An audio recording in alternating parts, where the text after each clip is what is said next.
আতঙ্কে তার চোখ থেকেও তখন ঘুম উড়ে যাওয়ার জোগাড়। ফিসফিস করে সে বলল, দিদি, কিভাবে বাঁচবো রে আমরা? ভয় করছে রে, পেটটা খুব জ্বলছে রে। চুপ, ব্যবস্থা করছি। মা, ও মা, হিসু পেয়েছে খুব জোরে, যাবো? যা, তাড়াতাড়ি আসবি।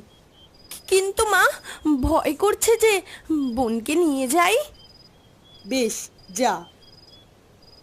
কিন্তু বাইরে আবার জল ঝড় হবে, আর ওদিকের তাল গাছটাও ভালো নয়। একা নড়ে থাকে, রাতে বিপদ হবে। তাড়াতাড়ি চলে আসবি। অবিকল কমলার গলায় উত্তর ভেসে আসে। দুই বোন ধীরে ধীরে বিছানা ছেড়ে উঠে দরজার দিকে আসে। খিলটা খুলে দরজা দিয়ে বেরিয়ে পড়ে।